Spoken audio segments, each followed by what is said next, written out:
स्वागतम स्वागतम राहुल गांधी स्वागतम स्वागतम स्वागतम राहुल गांधी स्वागतम स्वागतम स्वागतम खड़गे जी स्वागतम।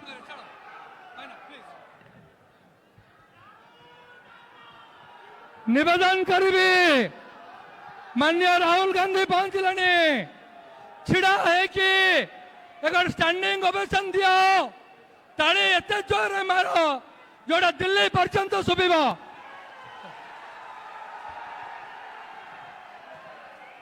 बहुत बहुत आभार। मल्लिकार्जुन खड़गे, राहुल गांधी, सोनिया गांधी, प्रियंका गांधी आज इस ऐतिहासिक मैदान में हम सबके बीच में कांग्रेस पार्टी के राष्ट्रीय अध्यक्ष आदरणीय मल्लिकार्जुन खड़गे जी, जनप्रिय लोकप्रिय युवाओं के प्रेरणा स्रोत, न्याय योद्धा, दलित पिछड़े आदिवासी शोषित वंचितों की आवाज, देश में संसद में विपक्ष के नेता, हम सब के नेता आदरणीय राहुल गांधी जी और उपस्थित हमारे संगठन महासचिव आदरणीय वेणुगोपाल जी, आदरणीय हमारे पीसीसी प्रेसिडेंट श्री भक्तचरण दास जी, हमारे सीएलपी लीडर श्री रामचंद्र कदम जी, हमारे पूर्व अध्यक्ष श्री निरंजन पटनायक जी, आदरणीय शरद जी, आदरणीय जयदेव जिन्ना जी, हमारे उपस्थित सप्ताह उल्कागिरी जी, माननीय सांसद और इंचार्ज हमारे श्री हरिचंदन जी, श्रीकांत जैना जी, रामचंद्र खूटिया जी और हमारे ताराबाई, सभी उपस्थित पीसीसी के सम्मानित पदाधिकारी बंधुओं, यूथ एनएसयूआई, सेवा दल, महिला कांग्रेस, विभिन्न फ्रंटल संगठनों के सभी सम्मानित साथियों, उपस्थित सभी सम्मानित विधायक भाइयों, आप सबके तरफ से दिल की गहराइयों से आदरणीय राहुल गांधी जी का मैं हृदय से स्वागत, अभिनंदन, नमन और वंदन करता हूं। साथियों, यह उड़ीसा की धरती है, ऐतिहासिक धरती है। अपने महबूब नेता आदरणीय राहुल गांधी जी का जोरदार स्वागत करिए, जोरदार स्वागत करिए, ताली बजाकर अभिवादन करिए, ताली बजाकर अभिवादन करिए।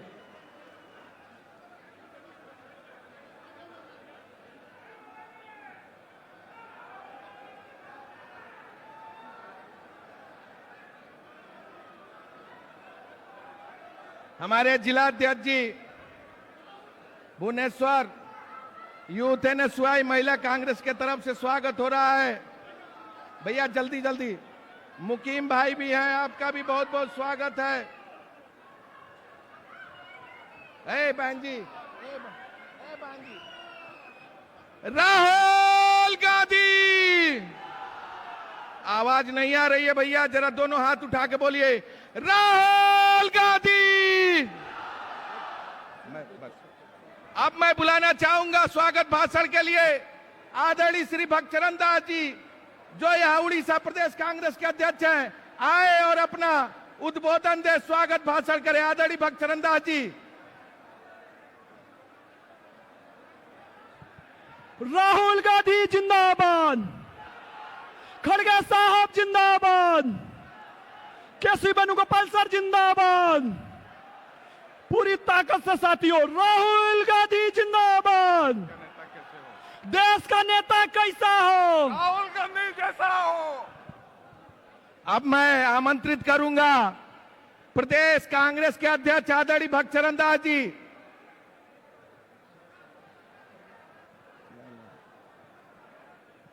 स्वागत भाषण के लिए राहुल गांधी।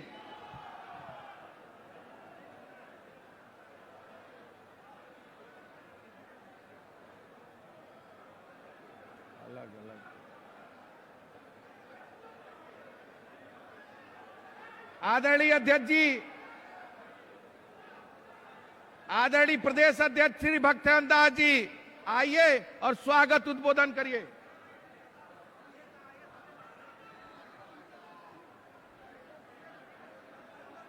आज की इस ऐतिहासिक संविधान बचाओ सभा में उपस्थित हमारे देश के वंचित लोगों के लिए, दलित आदिवासियों के लिए लड़ने वाले, जो गांव से लेकर इस देश के अनेक भूमिका में रहे हैं, रेल मंत्री तक रहे हैं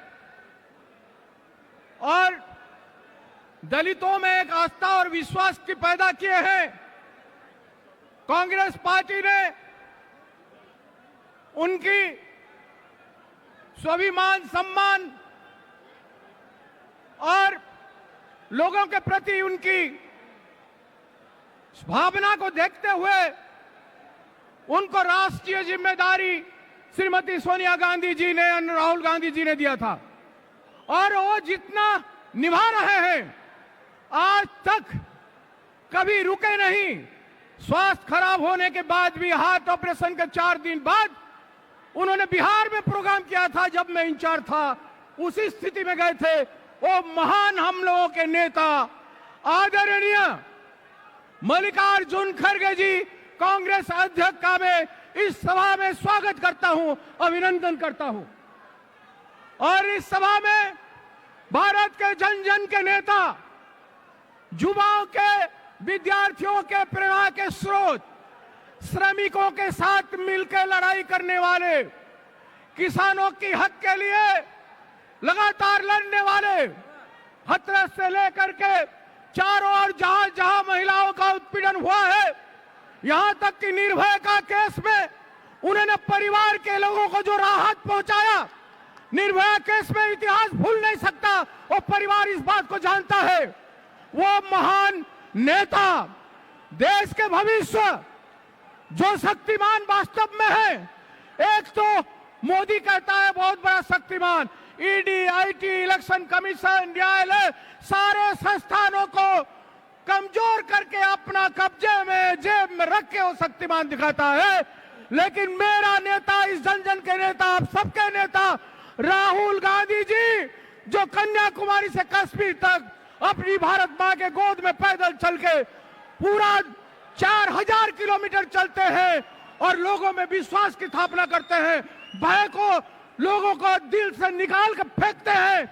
जिस तरह का आतंक और भय भारत जोड़ो यात्रा से पहले मोदी जी और उनके सरकार ने फैलाया था, उस सब को तोड़ के, दहाड़ के राहुल गांधी जी शक्तिमान की तरह, इस तरह से दहाड़ के दुनिया में सच्चाई बोल रहे हैं।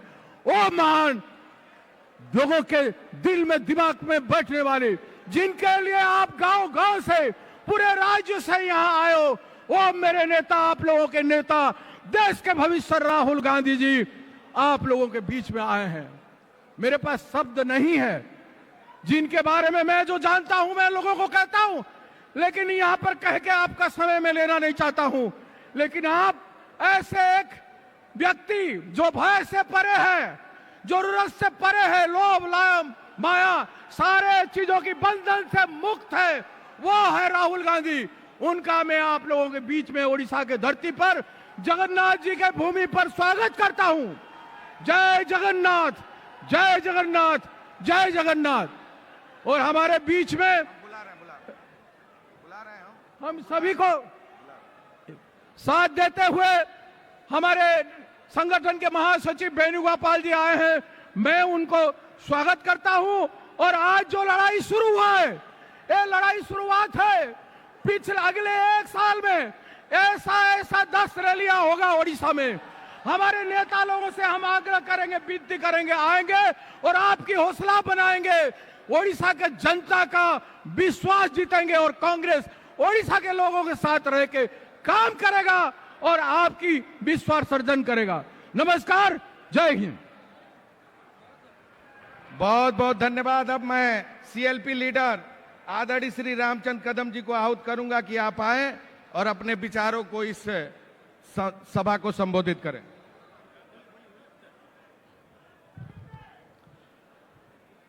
आज ओडिशा रे गोटे इतिहास सृष्टि हम जे आज आमर बरमुंडा पड़िया विशाल समावेश रे आज आम मांगर प्रिय नेता जे कि लोकसभार विरोधी दल नेता श्री राहुल गांधी महोदय आसी आज एआईसीसी आमर सभापति श्रीजुक्त मल्लिकार्जुन खड़गे जी महोदय मंचासीन होता कांग्रेस जनरल सेक्रेटरी संगठन केसी वेणुगोपाल महोदय आज मंचासीन होता आमर आदरणीय इंचार्ज अजय कुमार लोलू महोदय आमर प्रिय सभापति ओडिशा श्री भक्तचरण दास महोदय मंचासीन होता समस्त विधायक मंचासीन होता समस्त ओडिशार नेतृत्व स्थानीय व्यक्ति माने नेता माने आप माने समस्ते आज ये जन समुद्र इतिहास रे रहिबो आज राहुल गांधी आज आछंती ओडिशार डबल इंजिन को आमे आज आमे समस्ते शपथ लेबा आपण जो समुद्र हेची आमे तांको आगामी दिन रे आमे सिखाई देबा पड़बो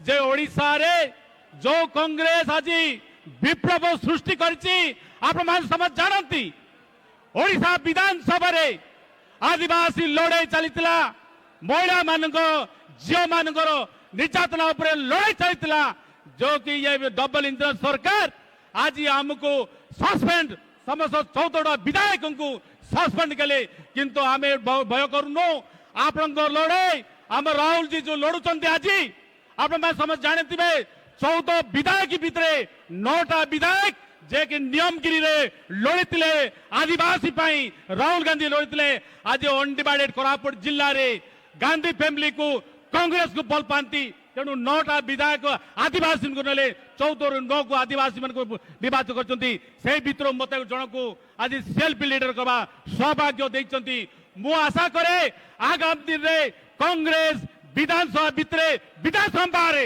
लड़ाई निश्चित हम राहुल गांधी निर्देश रे आप समस्ते एति कोई वक्तव्य शेष के लिए जय हिंद। बहुत बहुत धन्यवाद सीएलपी साहब।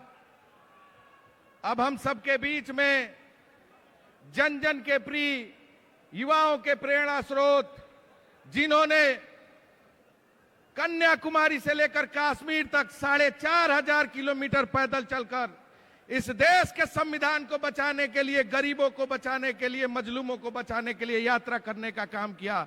निश्चित तौर से हम सबके नेता, हमारे देश के संसद के विपक्ष के नेता आदरणीय राहुल गांधी जी को मैं आमंत्रित करता हूं, आप आए और अपना उद्बोधन कर। राहुल गांधी, राहुल गांधी, राहुल गांधी, राहुल गांधी, राहुल गांधी।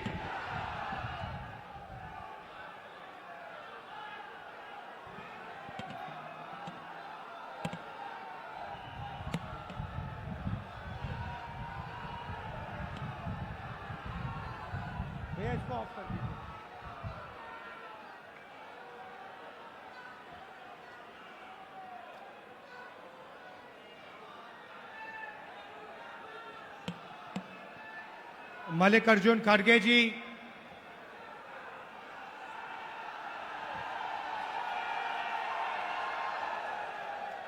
केसी वेणुगोपाल जी, अजय कुमार लल्लू जी, भक्तचरण दास जी, रामचंद्रन कदम जी, स्टेज पे कांग्रेस पार्टी के सीनियर नेता और हमारे कांग्रेस पार्टी के ओडिशा के प्यारे कार्यकर्ता भाइयों और बहनों, प्रेस के हमारे मित्रों, आप सबका यहां बहुत बहुत स्वागत। आप दूर दूर से गर्मी में हमारी बात सुनने आए, इसके लिए आपको मैं दिल से धन्यवाद करना चाहता हूं।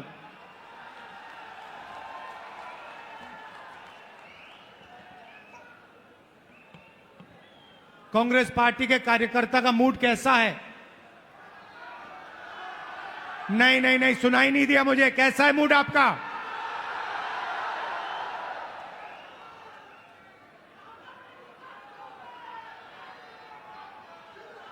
आप लोग जो हमारे जमीनी कार्यकर्ता हैं, जिनके खून में, डीएनए में कांग्रेस पार्टी है, जो हमारे बब्बर शेर हैं,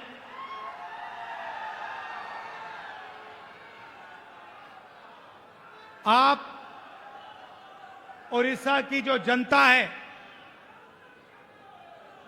उनकी रक्षा करते हो। ओडिशा की सरकार का सिर्फ एक काम है, ओडिशा का जो धन है उसको ओडिशा की गरीब जनता से चोरी करने का काम है। आपकी सरकार सिर्फ यही करती है। पहले बीजेडी की सरकार ये करती आई, अब बीजेपी की सरकार यही काम कर रही है।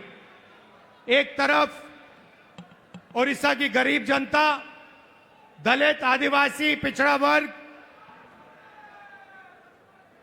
कमजोर लोग, किसान, मजदूर, और दूसरी तरफ 5-6 अरबपति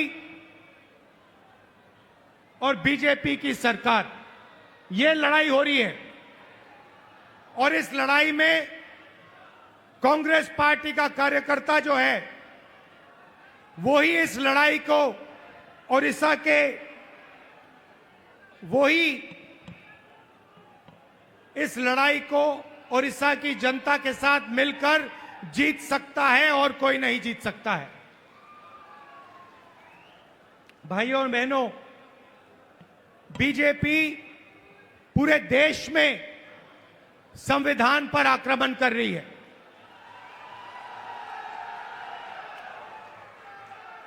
जहां भी हम देखते हैं संविधान पर बीजेपी के लोग आक्रमण कर रहे हैं। कल मैं बिहार में था और बिहार में जैसे महाराष्ट्र में चुनाव चोरी किया गया, वैसे ही बिहार में चुनाव चोरी करने की कोशिश की जा रही है। वैसे ही बिहार में चुनाव चोरी करने की कोशिश की जा रही है और चुनाव चोरी करने के लिए इलेक्शन कमीशन ने नई साजिश शुरू की है। इलेक्शन कमीशन बीजेपी का अंग का काम कर रहा है, अपना काम नहीं कर रहा है। महाराष्ट्र में लोकसभा और विधानसभा के बीच में 1 करोड़ नए वोटर आ गए। आज तक किसी को नहीं मालूम ये वोटर कौन थे और कहां से आए।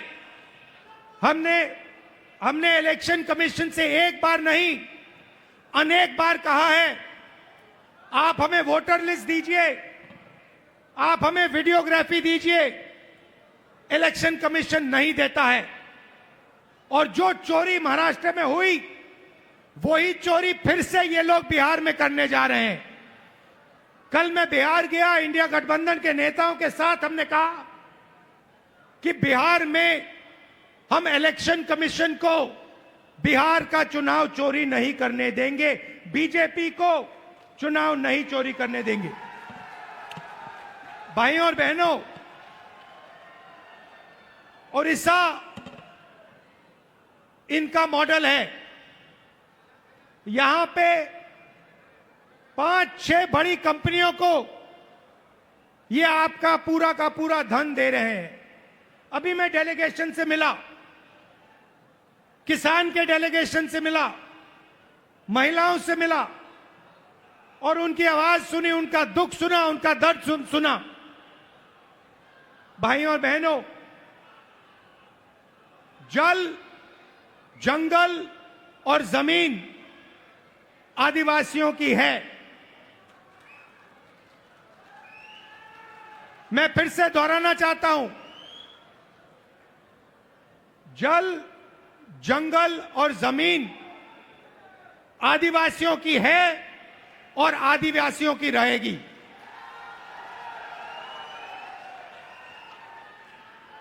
यहां पे आदिवासियों को बिना पूछे जमीन से हटा दिया जाता है, पेशा कानून लागू नहीं किया जाता है, आदिवासियों को पट्टा नहीं दिया जाता है। ये जमीन उनकी है, जल उनका है, जंगल उनका है। और कांग्रेस पार्टी पेशा कानून लाई, ट्राइबल बिल लाई और इन कानूनों को हम लागू करके दिखाएंगे और आदिवासियों को उनकी जमीन वापस दिलवाएंगे। विकास भाइयों बहनों, विकास 2-3% के लिए नहीं होता है। विकास 2-3 अरबपतियों के लिए नहीं किया जाता है। विकास उड़ीसा की जनता के लिए किया जाना चाहिए, गरीब लोगों के लिए किया जाना चाहिए, किसानों के लिए किया जाना चाहिए। यहां की सरकार 24 घंटा आपका धन, आपका जंगल, आपकी जमीन आपसे छीनती है, आपको जमीन से हटा देती है, आपको सही मुआवजा नहीं देती है, आपको धमकाती है, आपको डराती है। और मैं यहां स्टेज से कहना चाहता हूं, हमारे आदिवासी भाई हो, हमारे किसान हो, हमारे मजदूर हो, जिन पर भी सरकार आक्रमण कर रही है, जिनके खिलाफ अत्याचार हो रहा है, उनके साथ कांग्रेस पार्टी के सारे नेता खड़े मिलेंगे, मैं खड़ा मिलूंगा। और मैं आपसे कह रहा हूं कि जो आपका पट्टा है वो आपको कांग्रेस पार्टी दिलाएगी। अंत में कांग्रेस पार्टी ये काम करेगी। नरेंद्र मोदी जी एक नई योजना लाए थे। पूरे देश में उन्होंने फसल बीमा योजना, एक नई योजना लागू की थी। उन्होंने कहा था कि जब किसानों को मुश्किल होगी, तूफान, ओले से उनका नुकसान होगा, तो ये नई योजना उनकी मदद करेगी। और उन्होंने क्या किया? उन्होंने आपसे पैसा लिया, गरीब जनता से, गरीब किसानों से पैसा लिया, प्रधानमंत्री बीमा योजना के लिए सरकारों से पैसा लिया, सेंट्रल गवर्नमेंट से पैसा लिया, और वो पैसा उन्होंने उन्हीं 3-4 बड़ी कंपनियों को दिलवाया। आज सच्चाई यह है कि जब आंधी आती है, तूफान आता है, ओला गिरता है, किसान को मुआवजा नहीं मिलता। हजारों करोड़ रुपए नरेंद्र मोदी जी ने किसानों का पैसा, स्टेट सरकारों का पैसा, यूनियन दिल्ली की सरकार का पैसा उठाकर इन कंपनियों को दिया। मगर ये कंपनियां जब आपका नुकसान होता है, आपका पैसा वापस आपको नहीं देती हैं। यह सच्चाई है। और उड़ीसा के किसी भी किसान से आप ये पूछ लीजिए, जहां भी यहां पे नुकसान होता है, आंधी आती है, तूफान आती है, आप जाके पूछिए, किसान से पूछिए, क्या आपको बीमा योजना का पैसा मिला? और एक आवाज से उड़ीसा के सारे किसान आपको जवाब देंगे कि हमें पैसा नहीं मिला, हमारा पैसा चोरी किया गया, हमारा पैसा बीमा योजना में हमें नहीं मिलता है। मैंने शुरुआत में कहा कि एक कॉन्स्टिट्यूशन के खिलाफ, संविधान के खिलाफ आक्रमण है। संविधान गरीबों की रक्षा करता है, संविधान किसानों की रक्षा करता है, मजदूरों की रक्षा करता है।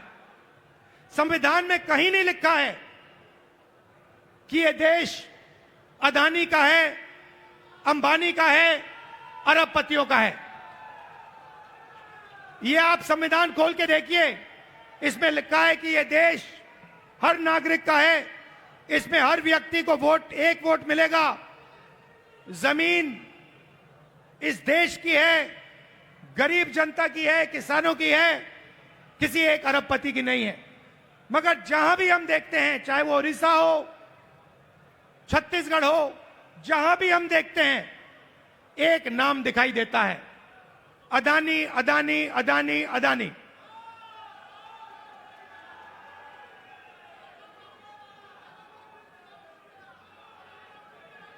मतलब अदानी जी उड़ीसा की सरकार चलाते हैं, अदानी नरेंद्र मोदी को चलाता है। और जब उड़ीसा में जगन्नाथ यात्रा निकलती है, आप सोचिए रथ निकलता है, जगन्नाथ यात्रा का रथ निकलता है, लाखों लोग उसको देखते हैं, उसके पीछे चलते हैं, और फिर एक ड्रामा होता है, रथ को अदानी जी और उनके परिवार के लिए रोका जाता है। इससे आपको उड़ीसा की सरकार के बारे में सब कुछ समझ आ जाएगा। यह उड़ीसा की सरकार नहीं है, यह आपकी सरकार नहीं है, यह अदानी जैसे 5-6 अरबपतियों की सरकार है। और इसका लक्ष्य आपकी जमीन, आपका जंगल, आपके भविष्य को चोरी करने का है। मैं आपसे पूछना चाहता हूं, आपकी सरकार ने उड़ीसा के युवाओं के लिए कितना रोजगार पैदा किया है? ये जो बड़ी बड़ी इंडस्ट्रीज आती हैं, बड़ी बड़ी जो कंपनियां आती हैं, आपकी जमीन ले जाती हैं, आपका धन ले जाती हैं, आपकी जो नेचुरल वेल्थ ले जाती हैं। मैं आपसे पूछना चाहता हूं, ये आपके कितने लोगों को रोजगार देती है? आप मुझे बताओ। आपका रोजगार खत्म करती हैं, छोटे बिजनेसेस को, छोटी कंपनियों को, स्मॉल मीडियम बिजनेसेस को खत्म करती हैं, और फिर आपकी जमीन, आपका धन, आपका जंगल, आपका जल उठा के ले जाती है। और एक नई बात शुरू हुई है, उड़ीसा में 40,000 से ज्यादा महिलाएं गायब हो गई हैं। आज तक नहीं मालूम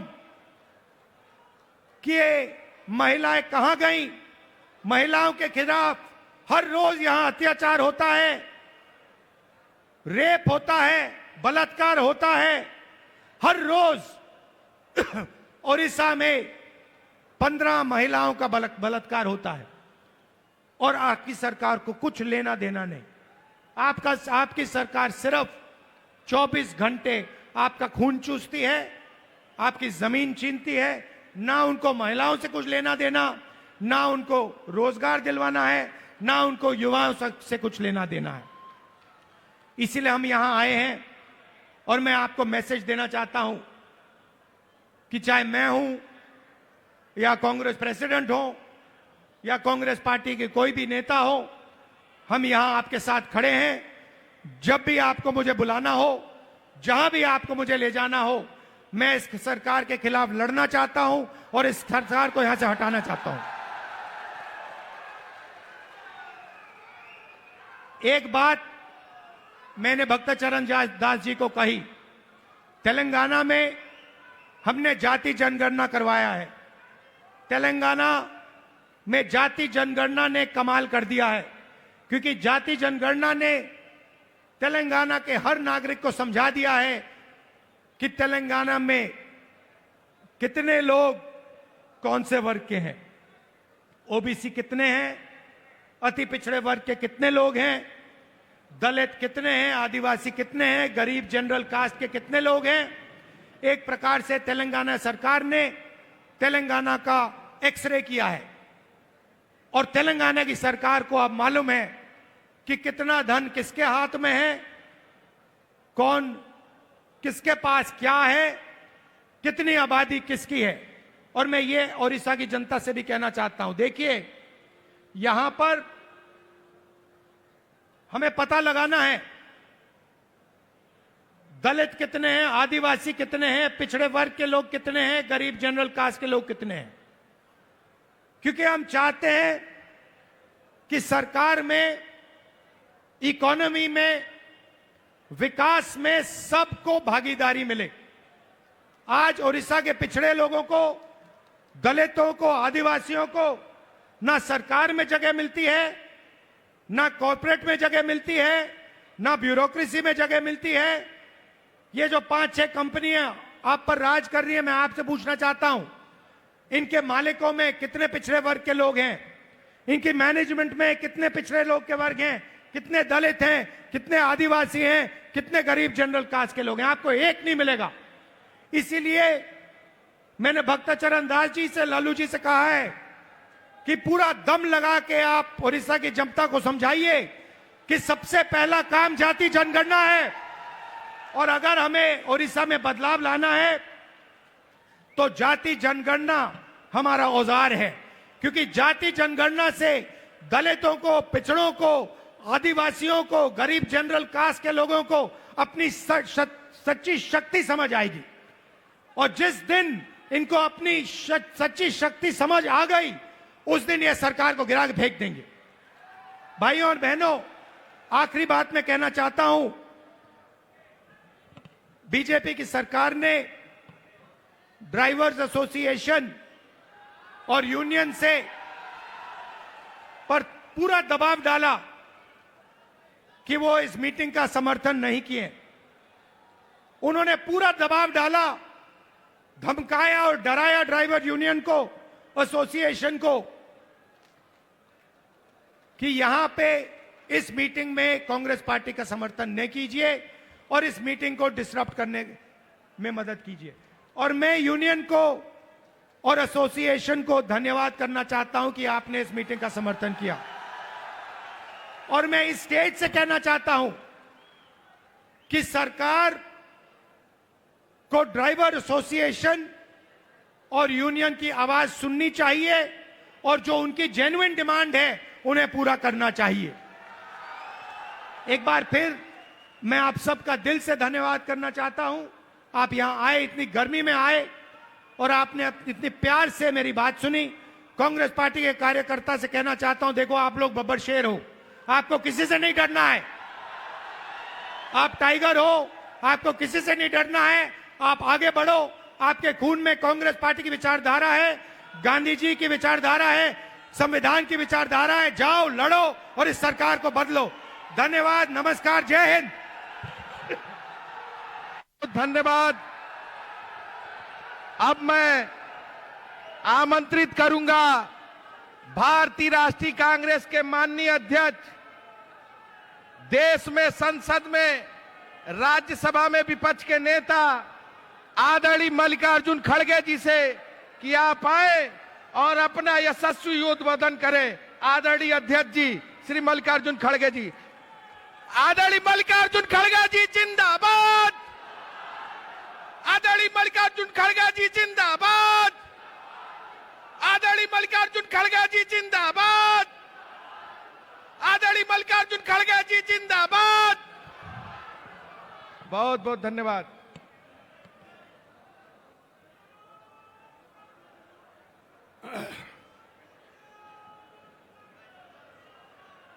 संविधान बचाओ,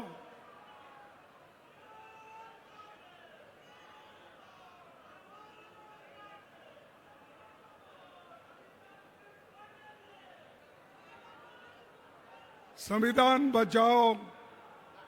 ये जो सभा है, इसमें उपस्थित और अभी हमारे नेता राहुल गांधी जी ने जो बात की है, उनको मैं अपने पार्टी के ओर से उनका स्वागत करता हूं। इसी मंच पर बैठे हुए केसी वेणुगोपाल जी, अजय कुमार, लालो जी, भक्त चरणदास जी, रामचंद्र कदम जी, निरंजन पटनायक जी, प्रसाद हरिचंद्र जी और श्रीकांत जेना जी, जयदेव जेना जी और सप्तगिरी उल्का जी, शाहनवाज चौधरी जी और इस मंच पर बैठे हुए सारे मेरे भाइयों और दूर दूर बैठे हुए मेरे माताएं, बहनें, किसान भाइयों, आदिवासी बंधुओं, दलित बंधुओं और मीडिया के मेरे दोस्तों, ओडिशा एक बहुत बड़ा महत्व रखने वाला राज्य है। सबसे पहले मैं हमारे महान नायक उत्कलमणि गोपबंधु दास जी को नमस्कार करता हूं। बैरिस्टर मधुसूदन दास और यहाँ के सभी महान सेनानियों को श्रद्धांजलि अर्पित करता हूं, जिन्होंने देश के आजादी के लिए लड़ी है और अपना आवाज देश के आजादी के लिए उठाई है। उन सब को मैं श्रद्धांजलि अर्पित करता हूं और उन सबको मैं नमन करता हूं। कांग्रेस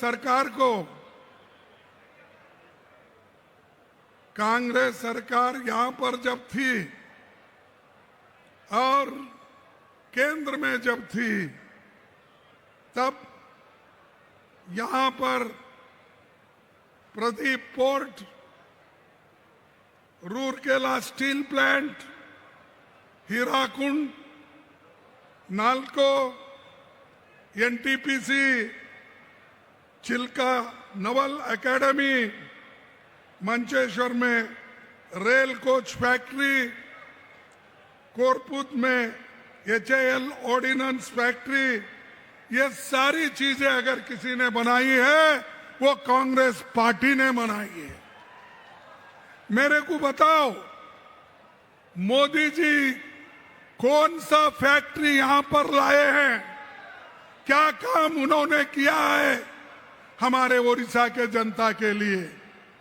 भाइयों, भुवनेश्वर में एम्स और निसीर इंस्टीट्यूट ऑफ फिजिक्स और कई शिक्षा संस्थान हमने कायम किए हैं। कलाहंडी,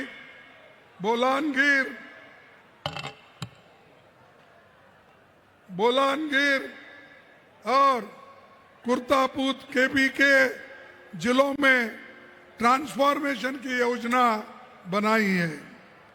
नेहरू जी के प्रधानमंत्री काल में भुवनेश्वर को अगर राजधानी किसी ने बनाई, वो पंडित जवाहरलाल नेहरू जी ने बनाई। ये कोई नहीं थे। आज जो बीजेपी को लोग उड़ उड़ के बात करते हैं, इनका कंट्रीब्यूशन भुवनेश्वर के लिए, ओडिशा के लिए जीरो है ना। अरे ये बगैर काम करे मुफ्त में प्रचार लेना चाहते हैं, लेकिन हम लोग ओडिशा के जनता के साथ खड़े होकर ओडिशा के लिए कांग्रेस ने काम किया और आज इसी वजह से ओडिशा में इतने बड़े बड़े पब्लिक सेक्टर आए। लेकिन मोदी जी कोई काम न करते हुए आपने जो कमाया था और कांग्रेस पार्टी ने जो दिया था, उस सब को मोदी बेच रहा है। एयरपोर्ट बेच रहा है, माइंस बेच रहा है, जंगल काट रहा है, जमीन बेच रहा है और पानी भी दूसरों को दे रहा है। अभी जैसा राहुल जी ने कहा, जंगल, जमीन, जल, ये सभी मोदी जी अपने मित्रों को दे रहा है, लेकिन यहां की सरकार अब की नींद कर रही है, पहले की भी नींद कर रही थी। अरे हम तो वैसे लोग हैं, काम करके दिखाते हैं, सिर्फ नाम के नहीं हैं हम। यहाँ के लोगों के प्रगति के लिए, उन्नति के लिए बहुत कुछ काम कांग्रेस ने की है। लेकिन मैं एक चीज आपको बताना चाहता हूं, 55 साल हमारी गवर्नमेंट थी, केंद्र में 160 पब्लिक सेक्टर्स हमने बनाया। कितने बनाया? 160। और 160 में उन्होंने अब तक कम से कम 23 पब्लिक सेक्टर्स, बड़े कारखाने मोदी ने बेच डाला। मोदी का काम यही है, कमाओ आप, खर्च करेंगे हम, बेचेंगे हम, खाएंगे हम। तो इसीलिए इनको सबक सिखाना जरूरी है। और जब तक मैं ये कहना चाहता हूं, अगर ओडिशा कांग्रेस को जीत दिलाएगी, तब पूरे हिंदुस्तान में कांग्रेस का राज्य बनेगा। यह आप ध्यान में रखिए। और कौन से भी बीजेपी हमेशा ये करती है कि पहले तो चीफ मिनिस्टर चुनती है, उसके साथ ही साथ अदानी अंबानी पीछे लगते हैं। कौन सी जमीन अच्छी है, कौन सी खनन अच्छी है, कौन सी जगह अच्छी है, कहाँ पावर प्लांट बनाना है, ये ढूंढते रहती है। तो इसीलिए इन लोगों को हम सबक सिखाना है। और मुझे मालूम है कि ओडिशा के लोग मजबूत हैं और ऐसे बीजेपी को सबक सिखाएगी, जरूर सिखाएगी। मैं अपने नौजवानों से मैं ये बात कहूंगा कि जो कांग्रेस ने फॉरेस्ट एक्ट लाया, सोनिया गांधी जी ने लाया और 2006 में लाया, आज उसको कमजोर मोदी सरकार कर रही है। अरे ये तो आपका जीने का मरने का सवाल है। फॉरेस्ट एक्ट किसके लिए बनाई? सोनिया गांधी जी ने गरीब की रक्षा करने के लिए, आदिवासियों की रक्षा करने के लिए। लेकिन अगर उसकी हिफाजत आप नहीं करेंगे, आपको बहुत बड़ा आपके ऊपर दोष आएगा। इसीलिए आपको लड़ना होगा, सब मिलके कांग्रेस पार्टी को मजबूत बनाना होगा। ये मैं आपसे विनती करना चाहता हूं। और उसी के साथ मैं परसों छत्तीसगढ़ गया था।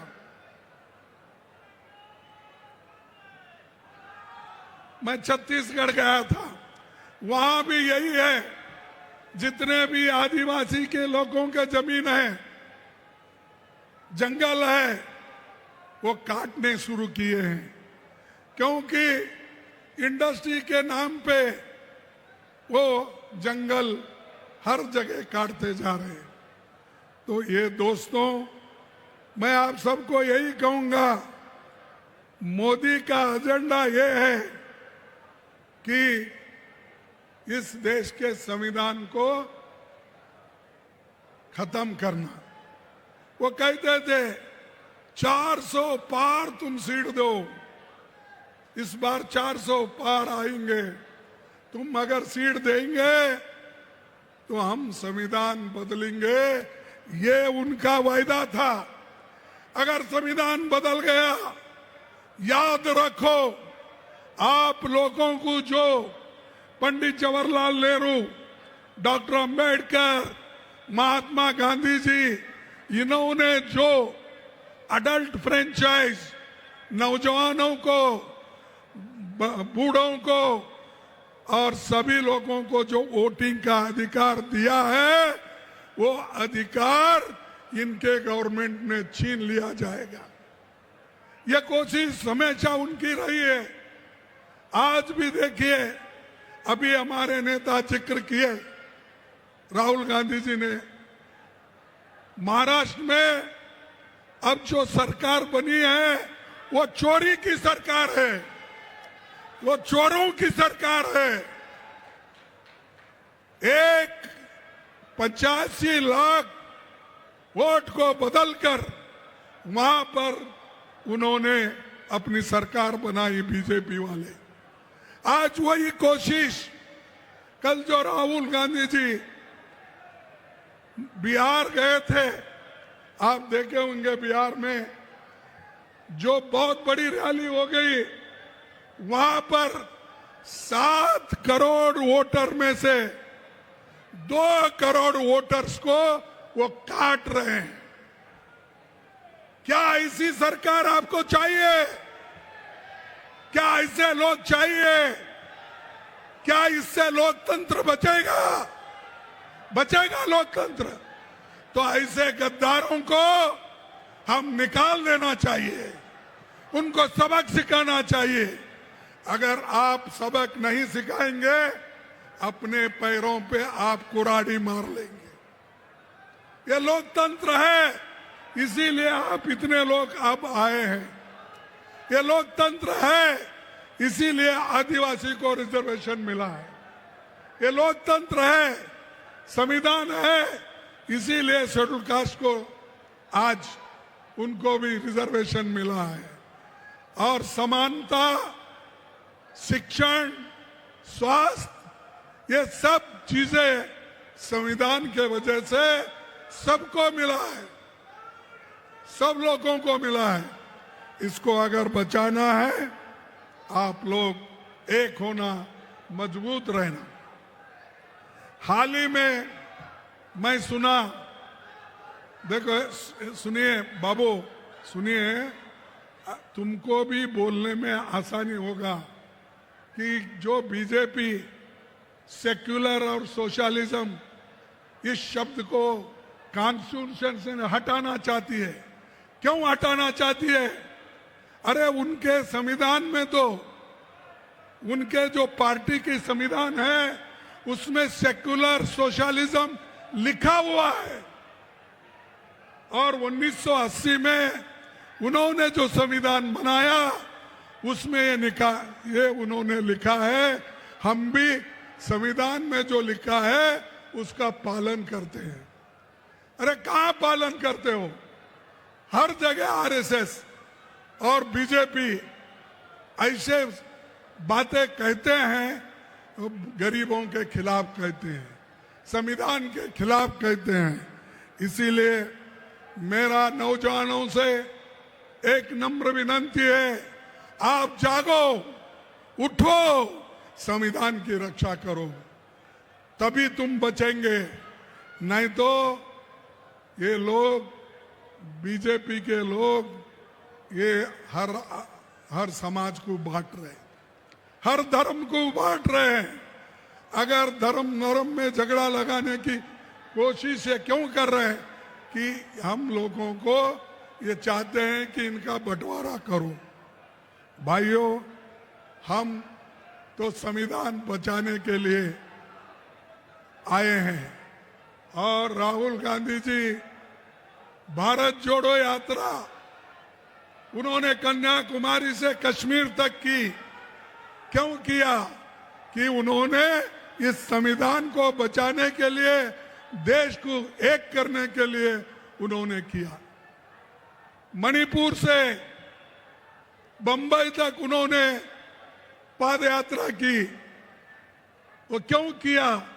कि संविधान को बचाने के लिए, न्याय दिलाने के लिए अगर आप लोग इसमें शामिल नहीं होंगे तो बहुत बड़ा नुकसान हम लोगों का होगा, उनका नहीं। इसीलिए भाइयों, मैं आपसे यही कहूंगा कि आज मोदी हमेशा ईडी, सीबीआई, इनकम टैक्स, ये सब चीजें करने का काम कर रही है, लेकिन आपको डरना नहीं है। आप डरेंगे तो मरेंगे, आप डरेंगे तो मरेंगे। अगर आपको जीना है तो डरना नहीं, काम करना है। उसी के साथ मैं आपको यहां पर एक बात कहने आया हूं, जो अब राहुल जी आवाज उठाए थे, अब सुप्रीम कोर्ट ने भी डायरेक्शन दिया है। सुप्रीम कोर्ट ने क्या डायरेक्शन दिया है? पहले वोटर लिस्ट बनाते वक्त वहां पर Aadhaar card, voter ID card, ration card, ये वो नहीं लेना चाहते थे, लेकिन सुप्रीम कोर्ट ने बोला कि आधार कार्ड भी चलेगा, राशन कार्ड भी चलेगा। किसी इस डॉक्यूमेंट को आप लिस्ट में डालो और लिस्ट में डालकर वोटर लिस्ट बनाइए। भाइयों, आप तमाम लोगों को मैं एक बात कहना चाहता हूं। मोदी जी कितने झूठ बोलते हैं, बीजेपी कितनी झूठ बोलती है। उन्होंने ये जो हिंदुस्तान पाकिस्तान का युद्ध हो रहा था,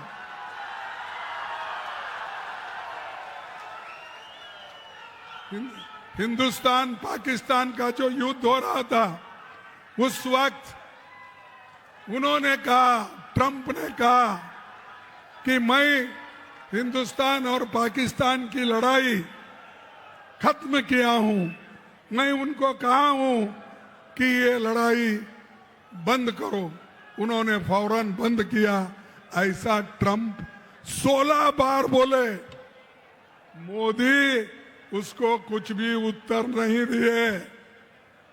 और क्यों नहीं दिए? उनके पास ट्रंप के खिलाफ बोलने की हिम्मत नहीं थी। जब उनके पास हिम्मत नहीं है, ऐसे लोग देश की हुकूमत नहीं कर सकते। जिसके पास ताकत नहीं, जो आदमी ताकत से नहीं लड़ता, उस आदमी को इस देश के ऊपर, जिस देश का रक्षण करने की हिम्मत नहीं है, उनको हम कभी लीडर नहीं मानेंगे। और दूसरी बात, यहां पर जो मोदी जी ने बहुत सी बातें करके गई, अभी भी करते हैं कि भाई डबल इंजन सरकार आई है। डबल इंजन सरकार क्या है भाई? कौन सा काम कर रहे हैं? अरे डबल इंजन की सरकार तो अदानी को जमीन दे रही है, पीयूसी बेच रही है, सब चीजें अमीरों के लिए हैं, इस ओडिशा के गरीबों के लिए कुछ नहीं है। मैं एक दलित कम्युनिटी से आता हूं, मेरे को दर्द है, क्योंकि ये संविधान बचा तो ही मैं बचूंगा। दलित बचेंगे, आदिवासी बचेंगे, नौजवान बचेंगे, महिला बचेंगे, किसान बचेंगे। दूसरों की इसकी फिक्र नहीं है। क्यों फिक्र नहीं? वो खा पी के मजे में है, उनको कुछ चाहिए नहीं।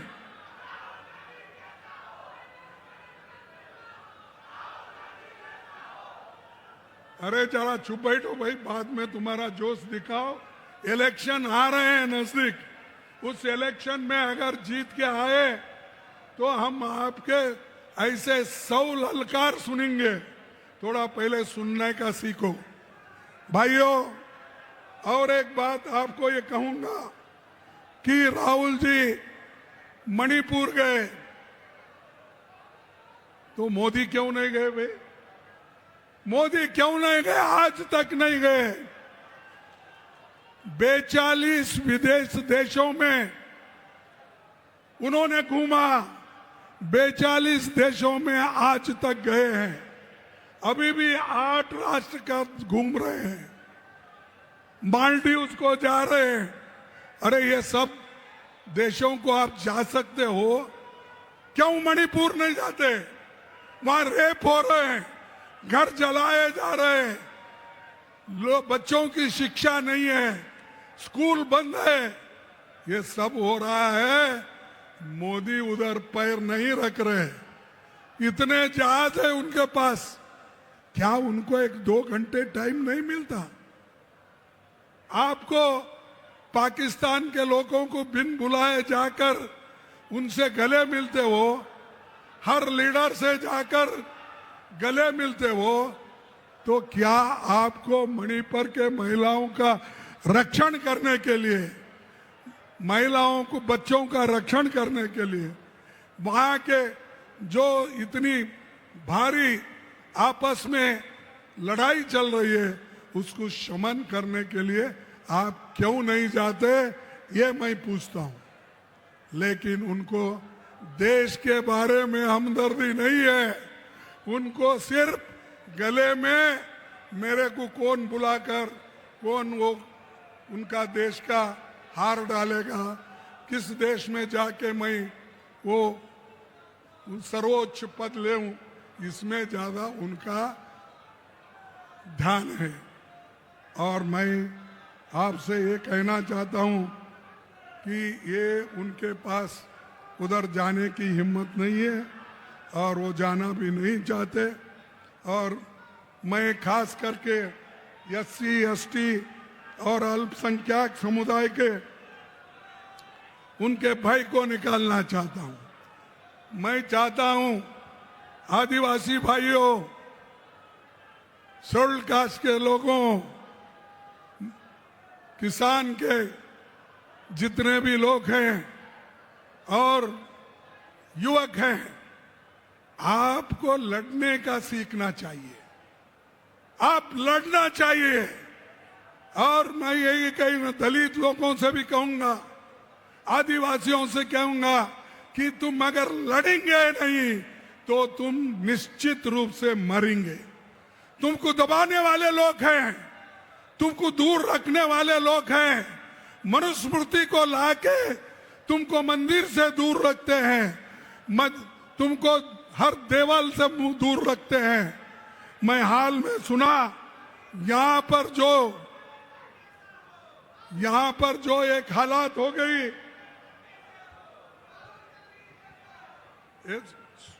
देखो यहाँ पर सुनो, हाल ही एक खबर मुझे मिली है, उड़ीसा के गंजाम डिस्ट्रिक्ट में 2 दलित लोगों को पीटा गया।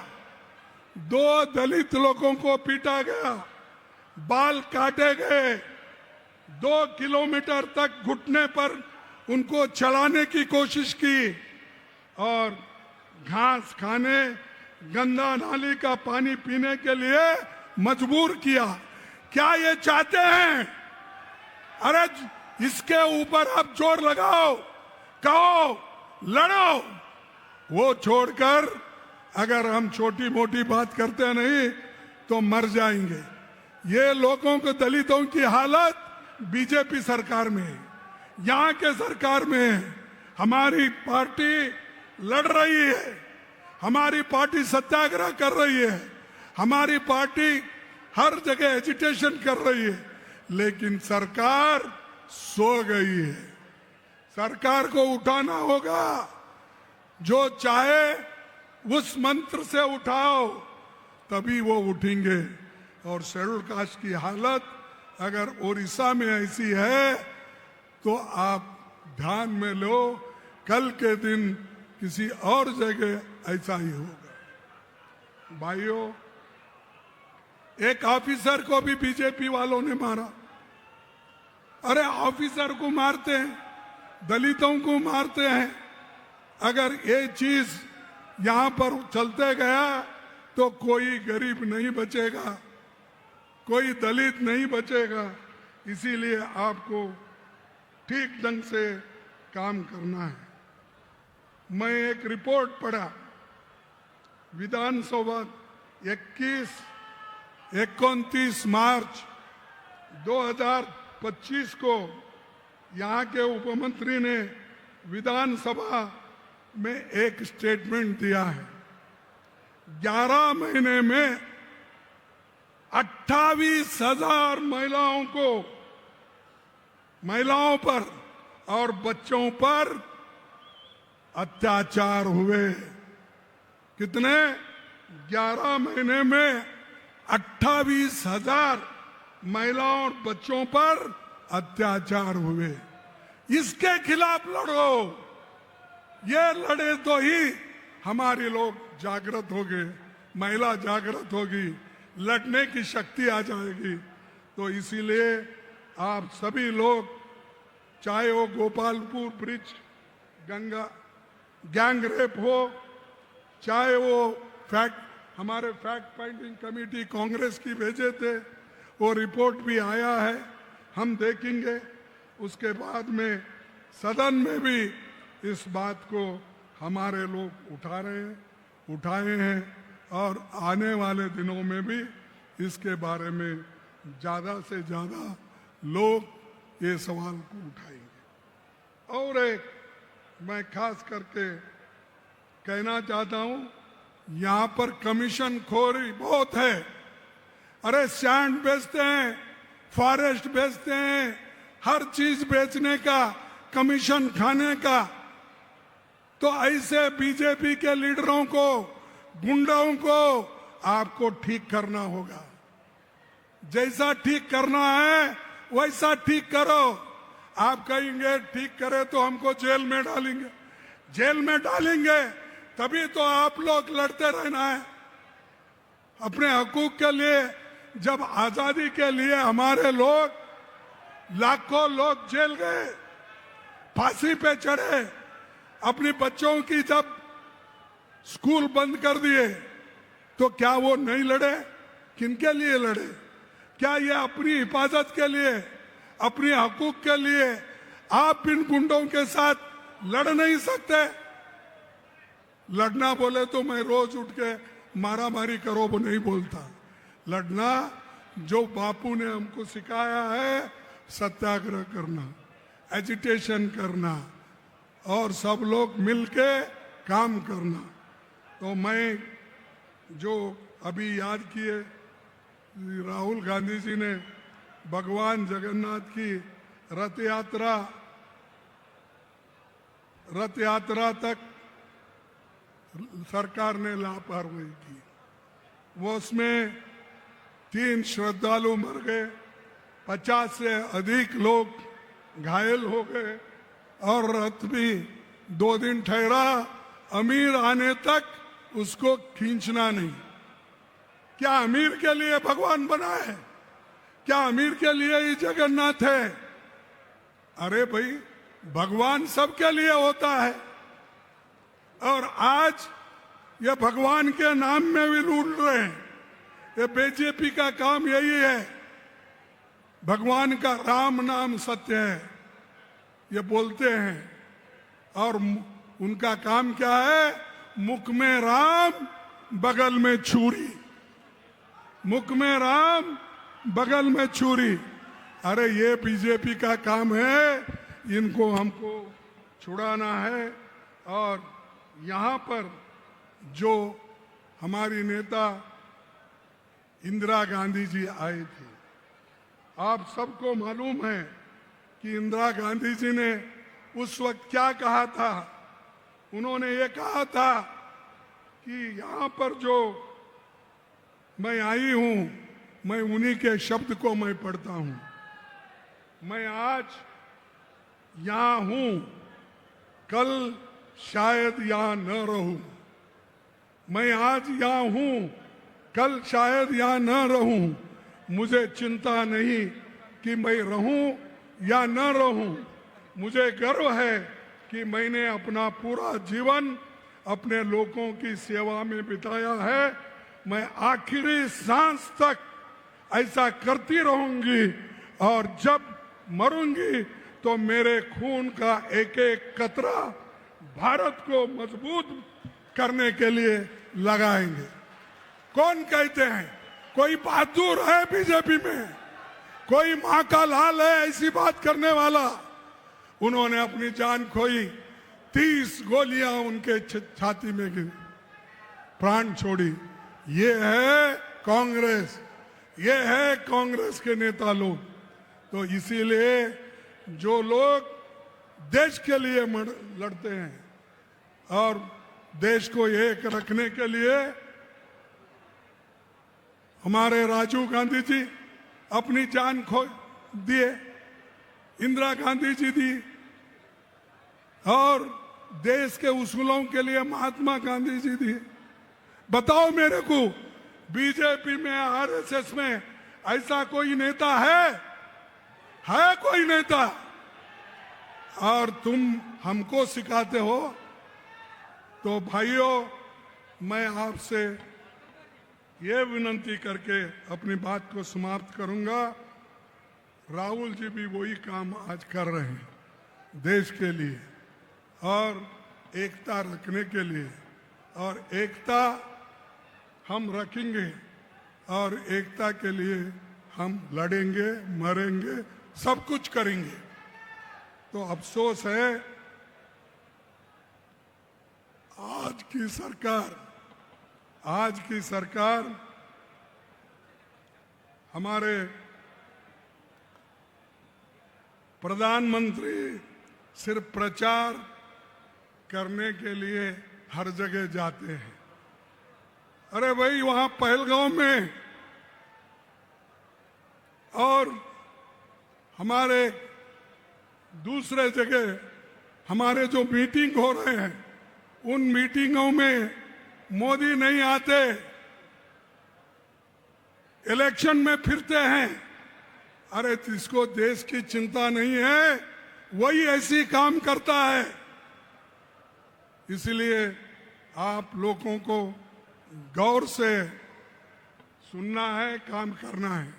और मैं समझता हूं आज ओडिशा की कांग्रेस मजबूत हो रही है, ओडिशा की कांग्रेस मजबूत हो रही है। इसीलिए मैं कहूंगा कि आप लोग मेरे साथ एक स्लोगन दीजिए, जय कांग्रेस। क्या आज सुबह नाश्ता नहीं करे क्या आप लोग?